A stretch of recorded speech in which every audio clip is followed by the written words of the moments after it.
Today I'm going to try to decolonialize Sri Lankan demon worship. As recorded in the ancient chronicles, Sri Lankan kings have a long history of negotiating trade deals and marrying Indian princesses and welcoming migrants from the Indian subcontinent. Later kings, unable to bring the local population to war, would import armies of mercenaries to do their dirty work. Then, with no community to fall back on, these immigrants were subjugated and mistreated, their presence resented by the local populations. Towns and cities arose with a Tamil half and a Sinhalese half, and variations of this persisted throughout the colonial years. That these migrations happened confuses demon worship as a foreign import and propagates a myth that Tamils originated as the Naga people on the island. Putting all of that aside, there has been considerable influence from these migrants, bringing with them their demons, their superstitions, and their charms.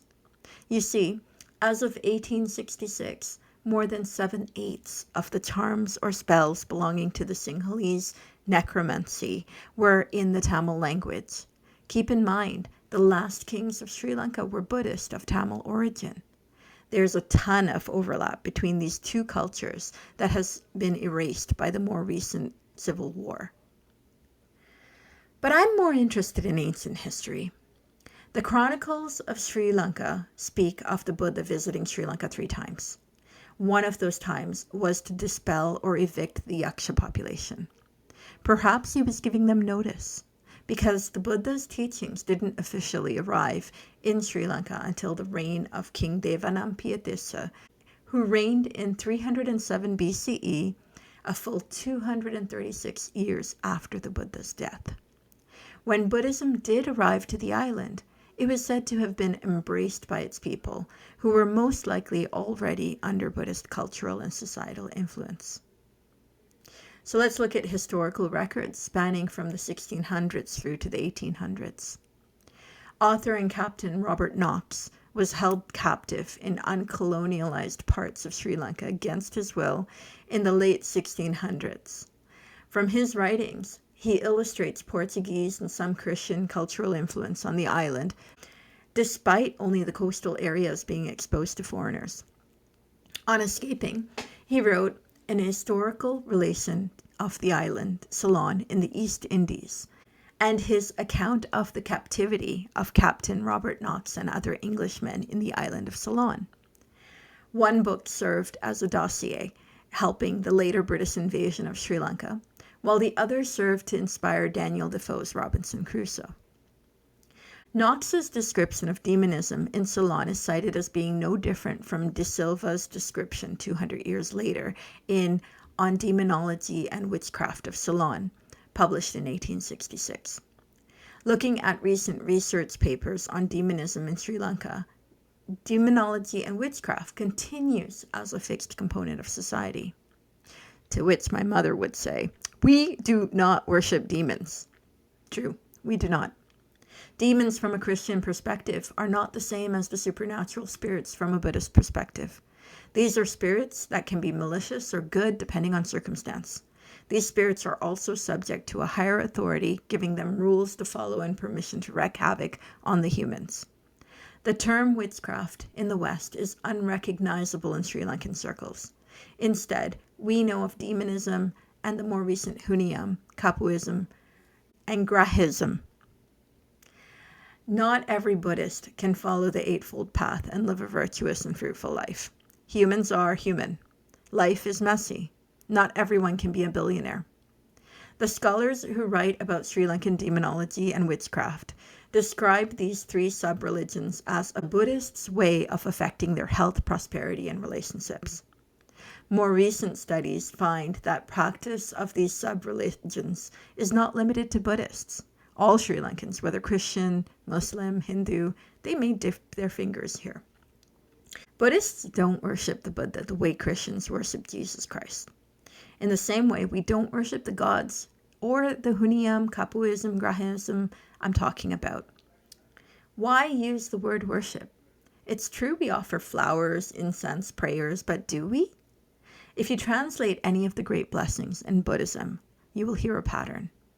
The pattern is, we talk in truths, and by this truth may this be so. These flowers fade and die, and so shall I. All of our prayers are metaphors and similes. That Buddhist prayer can be described as incantations, charms, and blessings. Perhaps this is why these three sub-religions persist. About demons of disease. The demons, or spirits, are influenced by the worst motives towards mankind, without a sentiment of pity, justice, or kindness in their nature. They are instrumental in curing diseases as well as in inflicting them. They are coerced by spells and propitiated with offerings and particular ceremonies.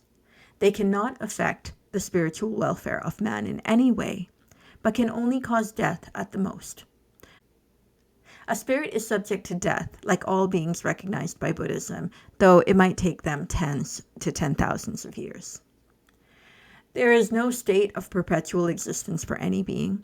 Happiness and misery can never be perpetual. Rewards or punishments for the actions of one life will be reaped in one or more states of existence afterwards. Mere obedience to a demon does not mean that you are being disobedient to your religion. There is no veneration of the demon. The worshipper aims to flatter and give offerings or to coerce the demon by threats. The aim is to cure or to inflict some disease or to safeguard the healthy. The spirits are objects of indescribable dread. These priests are called yakaduras, yakdesas, or katadiyas. It takes 12 months to learn to be one, the job being to memorize all of the necessary charms, invocations, and songs. Some demon ceremonies start at 6 p.m. and last without intermission through the whole night for 12 hours or longer. The dancing and singing can go together, but sometimes the dancing is so violent that the katadiya is unable to continue. In early times, the profession was confined to tom-tom beaters, durayas, and jaggeries, but has since moved to include people from all castes who wish to learn. The first man who ever practiced the art is said to have been called Pradeis Rosia. Katadiyas are priests of demons. They are not distinguished from the rest of society in any way. They wear no particular badge or dress like Buddhist monks, and they don't receive additional respect from anyone. They've usually got a day job or profession, and their job as a katadiya is more of a calling. There's nothing sacred to their character. On Capuism, or Huniyam, the objective of Capuism is to protect people from evil. Usually these can be related to epidemic diseases or an act of gods. You're thinking tsunamis. The Devio, or gods, who are the objects of worship, are a more exalted class of beings. They're not possessed of the same evil dispositions as the demons. They don't bring sickness and death on innocent people, but reserve their powers of doing evil only for the punishment of those who in any way displease them. The punishment they inflict is always out of proportion to the nature of the offense. They are not as malignant as the demons, but they are revengeful and irascible in their nature. They are more properly called Devatavo, or inferior gods, and are propitiated by particular ceremonies. The priests are called Kapuas. The priestesses of one of the principal goddesses belonging to the worship named Patini Devio are called Patini Amis. They were considered to be superior to the Katadiyas. There is nothing of a sacred character belonging to this role. Finally, we have Grahaism. This is basically astrology or planetary influence. This is perhaps the easiest of the three sub-religions to describe. What is the auspicious time to step out of the house, get married, or start a business? What must I do to have success with this new beginning? Not trusting to the good karma of past lives, many people flock to astrology or the reading of the planets to determine whether or not they are going through a good or a bad time. They seek an explanation for why they are unable to hold a job or to find a partner. This extends to the matching of men and women before marriage. If the stars do not align, it may not happen. Even Buddhist monks will be well versed in Grahaism. The assumption here is that the relationship between the time and place of your birth and the past karma you arrived with can be mapped out. When you are put out by your astrological influences, there are Bali ceremonies that can be held.